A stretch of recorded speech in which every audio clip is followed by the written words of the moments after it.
आज प्यारे बाबा ने विशेष मित्र संबंधियों की सेवा करनी है और कैसे करनी है, क्योंकि नहीं तो वो ज़रूर उल्हना देंगे आपको।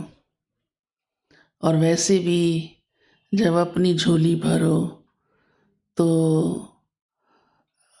मानव हित कहता है दूसरे की झोली भी भरनी चाहिए, और वही दूसरे की झोली भर सकता है जिसकी खुद की झोली भरी हुई होती है। तो बाबा ने कहा ज्ञान बांटो, उनको बताओ, महत्व बताओ कि ये भगवान ने रुद्र ज्ञान यज्ञ रचा है।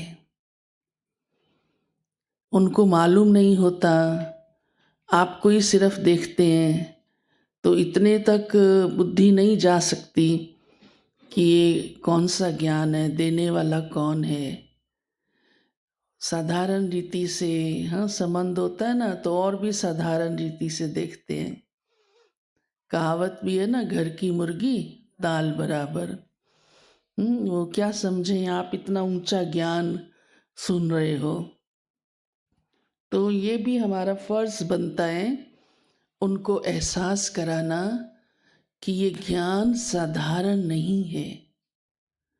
आप जो कर रहे हो वो भक्ति कर रहे हो, क्योंकि वो भक्ति का कितना गुणगान करते हैं और आपको भी उसमें कितना इन्वॉल्व करने का प्रयास करते हैं, है ना। तो बाबा हम बच्चों को इसलिए इस बात का महत्व बताते हैं कि आप उनको ज्ञान का महत्व सुनाओ कि ज्ञान और भक्ति का अंतर क्या है और ये ज्ञान देने वाला कौन है और अब समय कौन सा चल रहा है।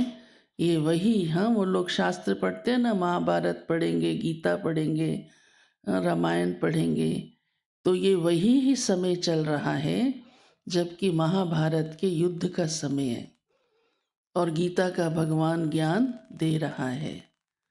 लेकिन बाबा ने कहा एक बात ध्यान पे रखना बड़ा ज़रूरी है। कौन सी? कि उनको बड़े प्रेम से सुनाओ, बहुत नम्रता से सुनाओ। कई बार ज्ञान सुनाने का भी अहम आ जाता है, या ये झलकता है कि मैं बहुत ज्ञानी हूँ। ऐसे में फिर वो सुनना पसंद क्या, वो कन्नी काटते हैं, है ना, किनारा करते हैं, ज़्यादा सामने या ज़्यादा आपकी बात को मानने की कोशिश नहीं करते। कोई भी चीज़ झुक कर दी जाती है, नम्रता से दी जाती है, सेवा भाव से दी जाती है, प्रेम से दी जाती है, तो उसका लेने वाला फिर थोड़ा हिम्मत रखता है और स्वीकार कर लेता है। यहाँ तक कि आप इनविटेशन देने भी जाते हो, कार्ड भी देने जाते हो, तो किस विधि से देना है, उनकी रिस्पेक्ट को सामने रखते हुए, उनकी रिस्पेक्ट में कमी नहीं आनी चाहिए, और हमारे से ज़रा भी अहम भाव नहीं झलकना चाहिए। ये सेवाओं में बड़ा ज़रूरी होता है। हम किसी को कुछ भी कह दें तो वो आपकी बात को मानेगा और ही आपसे किनारा करेगा, आपको देखते ही दूर हो जाएगा। तो बाबा ने कहा ये ध्यान रखना है जब उनकी सेवा करते हो, और उनकी सेवा करनी भी ज़रूर है, नम्रता रहे और प्रेम से बोलो। फिर बाबा ने आज का ऐसा बोलो जो सबको सुख मिले। कल भी बाबा का कितना बार बार ये कहना था, ना दुख दो ना दुख लो, सुख दो सुख लो। तो उसमें वाणी का बड़ा गहरा कनेक्शन है कि हमारी वाणी कैसी है। मीठी तो चाहिए ही चाहिए, कड़वी तो चाहिए ही नहीं, नम्र भी चाहिए ही चाहिए, लेकिन बोलने का सलीका भी चाहिए। नम्रता में भी हमने अगर सलीका नहीं बरता, रिस्पेक्ट से नहीं बात की, जिससे हम बात कर रहे हैं वो कौन है ये ध्यान पर नहीं रखा, तो भी आपकी वाणी का प्रभाव उल्टा जा सकता है। ये भी बड़ा आवश्यक है। तो आज प्यारे बाबा ने हम सभी को वाणी के ऊपर भी ध्यान खिंचवाया है। फिर बाबा कहते हैं सबसे एक्यूरेट कौन है। बाबा ने कहा ड्रामा एक घड़ी है और वो बड़ी एक्यूरेट चलती है, इतनी एक्यूरेट कि सेकंड भी बड़ी चीज़ है, ऊपर नीचे नहीं हो सकती ज़रा भी।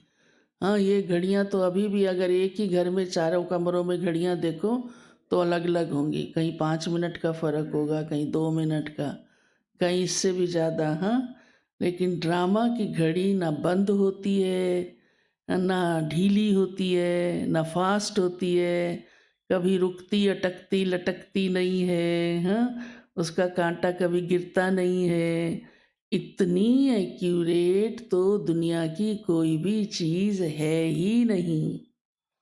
और इसलिए ड्रामा में क्योंकि सब कुछ एक्यूरेट है तो बाबा का आना भी एकदम एक्यूरेट है।